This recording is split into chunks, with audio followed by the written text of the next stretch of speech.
Hello, j'espère que tu vas bien et j'espère que tu as passé une bonne journée. On se retrouve aujourd'hui pour une nouvelle vidéo avec une nouvelle histoire et c'est le deuxième jour de notre présentation des femmes de la Bible. La femme que je vais te présenter aujourd'hui est une femme qui est vraiment connue. On ne peut pas parler de Jacob sans parler d'elle, on ne peut pas parler de Joseph sans parler d'elle. J'ai reçu pas mal de questions sur Instagram par rapport à cette femme et aujourd'hui je vais te faire découvrir l'histoire de Rachel en répondant aux questions qu'on m'a posées. Alors mets-toi bien confortablement parce que c'est l'heure de l'histoire.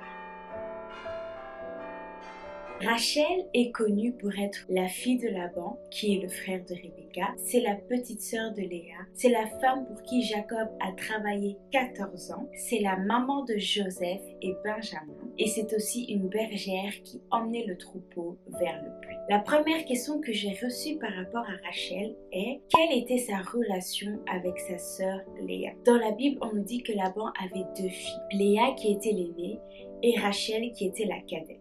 On ne nous dit pas si les deux s'entendaient bien ou si elles se confiaient l'une à l'autre. On ne dit pas non plus si Léa travaillait avec Rachel. Mais je me dis que vu que les deux sœurs vivaient dans la même tente, elles vivaient ensemble, elles devaient quand même être proches et elles se racontaient sûrement leurs secrets. Rachel a par exemple dû raconter à Léa quand elle a rencontré Jacob que Jacob l'aimait bien.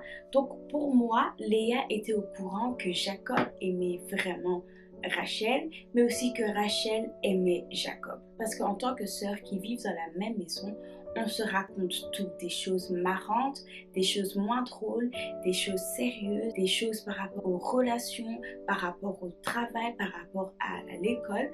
Donc je pense que comme elles étaient deux filles, deux sœurs, elles se disaient un peu de tout sur tout. Mais on remarque aussi qu'il y avait une petite rivalité, compétition entre les deux sœurs. Par exemple, Rachel ne pouvait pas avoir d'enfants, mais Léa avait 4 enfants. Et quand Rachel a vu que Léa pouvait avoir des enfants, Rachel a commencé à être jalouse et alors elle a offert sa servante Bila à Jacob pour qu'elle puisse aussi avoir des enfants. Et quand Léa a vu que Rachel a offert sa servante à Jacob pour avoir des enfants, Léa aussi a offert sa servante Zilpa à Jacob pour qu'elle aussi puisse avoir des enfants. Donc il y avait vraiment cette rivalité, cette compétition entre les deux sœurs. Et Léa reprochait même à Rachel de lui avoir volé son mari, alors que dès le début, on sait que Jacob aimait Rachel et que s'il a proposé de travailler toutes ces années à Laban, c'est pour épouser Rachel. Donc non, Rachel n'a pas volé Jacob. C'est Léa qui avait juste accepté de se marier avec Jacob alors qu'elle savait très bien que Jacob aimait Rachel plus qu'elle-même. La deuxième question que j'ai eue par rapport à Rachel est pourquoi elle a accepté d'attendre Jacob autant d'années. À mon avis, Rachel n'avait vraiment pas le choix. Laban avait dit à Jacob qu'il préférait lui donner sa fille qu'à un autre homme. Et Laban a joué de la détermination de Jacob pour profiter de lui. Il voyait que Jacob était prêt à tout pour pouvoir épouser Rachel. Et en fait, Rachel et même Léa étaient comme une monnaie d'échange. Elle n'avait pas grand-chose à dire. La question suivante que j'ai eue par rapport à Rachel est: pourquoi Jacob a choisi Rachel? La première fois que Jacob a vu Rachel, c'était quand il venait de fuir sa maison parce que Ésaü, son jumeau, voulait lui faire du mal. Sa maman Rebecca lui avait dit d'aller chez son oncle Laban. Là-bas, il serait en sécurité. Et quand Jacob est arrivé, il a vu d'abord d'autres bergers et ensuite il a vu Rachel venir avec le troupeau.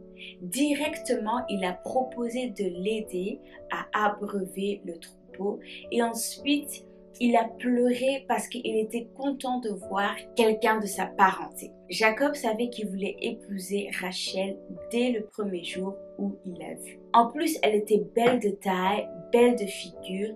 Il était donc prêt à tout pour l'épouser, prêt à travailler 7 ans et encore une fois 7 ans pour pouvoir l'épouser. Son choix était déjà fait après un seul regard.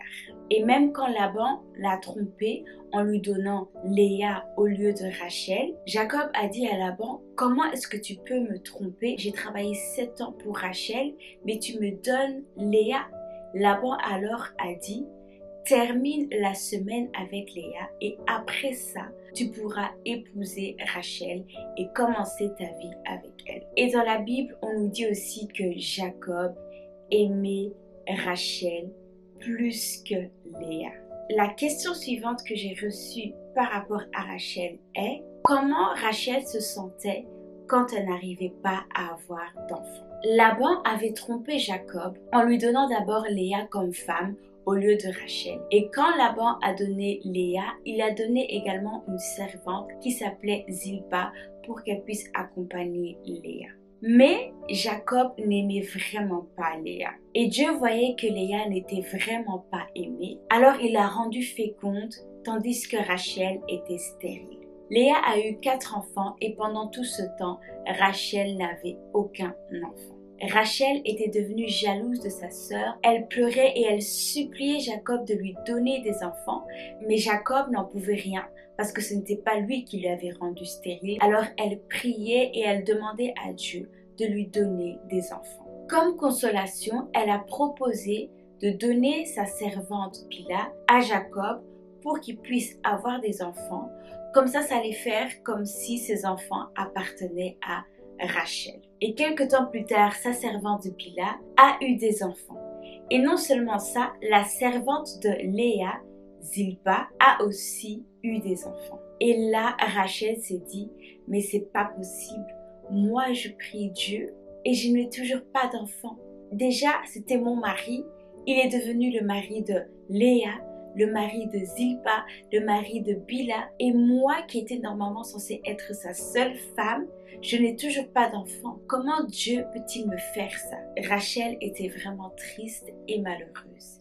Et elle priait et elle demandait la miséricorde de Dieu. Et Dieu s'est enfin souvenu d'elle. Il a entendu sa prière et lui a donné un enfant. Et cet enfant s'appelle Joseph. Et la dernière question que j'ai eue par rapport à Rachel, c'est: quand est-elle décédée? Jacob, Rachel et toute la famille sont partis de Bethel pour aller à Ephrata. Rachel était enceinte de son deuxième fils à ce moment-là. Et sur la route, Rachel ne se sentait pas bien. Elle avait mal au ventre, elle avait des crampes. Rachel a dû accoucher en chemin, mais c'était un accouchement pénible. Elle souffrait, elle pleurait, elle criait tellement elle avait mal. Mais la sage-femme lui dit de ne pas avoir peur parce que l'enfant qu'elle aura sera un fils. L'accouchement était tellement pénible que Rachel n'avait plus de force. Pendant l'accouchement, Rachel a rendu l'âme. Avant de mourir, Rachel avait encore eu le temps de donner un nom à son fils. Elle l'a appelé Ben-Oni, mais son père a changé son nom en Benjamin. Rachel est donc décédée sur le chemin d'Ephrata qui est Bethléem. Voilà, c'était l'histoire de Rachel. J'espère que cette histoire t'a plu et j'espère que tu as pu apprendre de nouvelles choses. Ce que j'ai retenu de Rachel, c'est que la jalousie ne sert à rien. Rachel était tellement jalouse de sa sœur Léa qu'elle a proposé à Jacob d'aller avec sa servante et sa servante a eu des enfants et des enfants pendant que Rachel elle-même n'avait toujours pas d'enfants. Donc la jalousie nous pousse à faire des choses qui ne sont pas nécessairement la volonté de Dieu. Deuxième chose que j'ai retenue sur Rachel: ce qui est à toi restera toujours à toi. On nous dit au début que Jacob a aimé Rachel. Et malgré que Laban l'ait trompé et qu'il a d'abord donné Léa comme épouse, on nous dit que Jacob aimait Rachel plus que Léa. Coûte que coûte, même quand elle n'avait pas d'enfants, même quand elle ne cessait de lui dire « fais-moi des enfants, fais-moi des enfants », Jacob restait avec Rachel et il l'aimait vraiment. Et la troisième chose que j'ai aussi appris, c'est que la prière, ça marche toujours. Rachel était stérile, mais par la prière, Dieu a eu pitié d'elle, il s'est souvenu d'elle et a exaucé sa prière en lui donnant son premier fils Joseph et son deuxième fils Benjamin. Voilà, c'était donc l'histoire d'aujourd'hui. N'hésite pas de partager cette histoire à tes parents, tes frères, tes sœurs au monde entier. On se retrouve demain pour une nouvelle vidéo avec une nouvelle histoire. Je vais encore te présenter une autre femme de la Bible. Que Dieu te bénisse.